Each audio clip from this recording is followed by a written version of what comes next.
Shabbat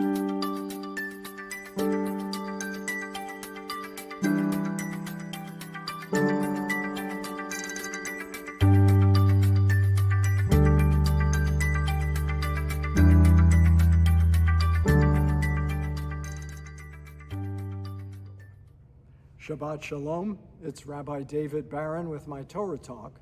Before I begin, I'd like to do a little housekeeping about some events at our temple.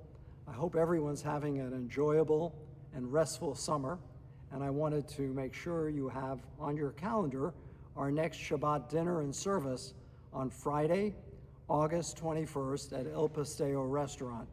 And space is limited, so please RSVP as soon as you get the evite, the invitation that you'll be receiving in your email. And if we don't have your email, please call the office, 323-658-9100, and make sure we have your correct email address. Also, we're looking forward, September 11th, Rosh Hashanah Eve, the High Holy Days. And I'm turning to you, our members. You are the best ambassadors for our temple. I'm urging you to let your friends and family know to come and join us for the High Holy Days. All of you who have attended know they are magnificent. Our spectacular choir, our two amazing cantors, our music director, our award-winning music director, Sharon Farber, and my special guests who are going to be coming in from all over the world to share with us some very moving and inspirational experiences. So please send out an e-blast to your family and friends and encourage them to come and join us for Rosh Hashanah and Yom Kippur. They will thank you. Now, this week, we begin the reading of the fifth of the 5 books of Moses, the book of Deuteronomy, Devarim in Hebrew. And the Hebrew word Devarim means words. And that's what Moses did. He gave his final orations to the Jewish people and spoke words of chastisement, but also words of encouragement. And that's what a great leader does.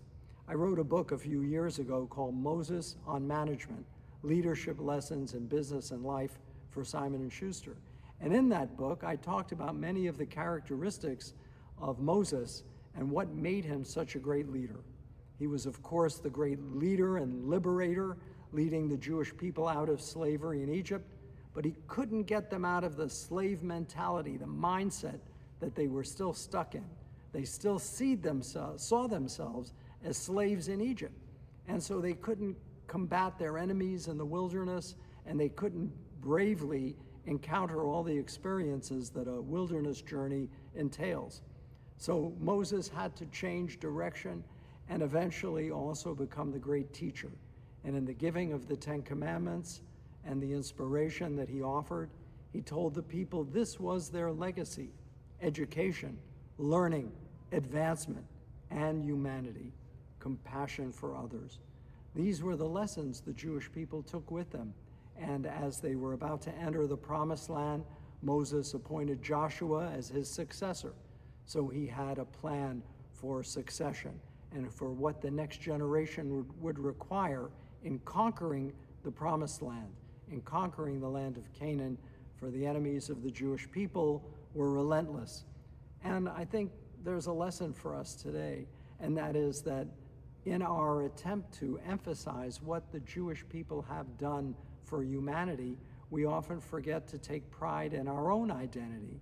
Yes, we've given so much to humanity. Recently, I was honored in Washington, and one of the co-honorees, there were 2 of them, Elliot Broidy, a great philanthropist, and also Dr. Harvey Alter, who won the Nobel Prize in 2020 for his research on and identifying hepatitis C. And this was a great gift that the Jewish people gave humanity, a great Jewish scientist giving so much of his research to benefit every religion, every race, every ethnicity. That's what we do as Jewish people. We give to advance humanity, but we must not forget to advance our own cause. And in this time of rising anti-Semitism, that becomes so important. Some people cloak the anti-Semitism in hatred of Israel, or trying to create distance between most Americans who support Israel and those who do not. And that's something that we have to stand up against as leaders in our own way. And each of us is that. Each of us is a potential teacher and leader, and that's what we are called upon to do during these times. On the Jewish calendar, we're in the period known as the 9 days. The 9 days is a time of mourning leading up to Tisha B'Av, the 9th day of Av, the month of Av. That was a catastrophic date on the Jewish calendar. The first Holy Temple was destroyed on Tisha B'Av. The second Holy Temple was destroyed on Tisha B'Av, and the Jews were expelled from Spain in 1492 on Tisha B'Av. So it was an ill-fated day for the Jewish people, a bad luck day. In fact, the story is that Christopher Columbus was supposed to sail on Tisha B'Av, and he pushed it off one day. Is it because he was Jewish? Some scholars think so, but some think maybe even if he was just superstitious and he had learned this from some of the Jewish astrolabe inventors and cartographers, he still decided not to sail on that day. And it's a time of mourning because the holy temples were destroyed. But you know, I think about the Holy Temple being rebuilt. Now, it will require consensus, but we shouldn't only think in the negative sense, mourning a destruction. We should also celebrate an achievement.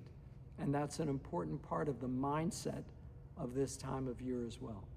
We begin shortly with some great events in our synagogue life, coming up to the month of Elul and a time of introspection and healing and the High Holy Days. And we are so excited to announce to the congregation that our new prayer book, our new edition of Sacred Space, the prayer book of art and meditation, is going to be made available to all of us to pray on a personal basis and community collectively with one another. So I encourage all of you to look forward to these events and to look upon these days as, yes, times of sadness, but also a time of promise and hope. So we look forward to seeing you and encouraging you to bring family and friends to be with us and stand together at this time. That's the great imperative, that we stand together and proudly in person, not sending it in, not mailing it in, but being there in person to once again stand united with our people. I hope we take that message to heart, and wishing each and every one of you still traveling a safe journey and also an enjoyable and restful Shabbat. Shabbat Shalom.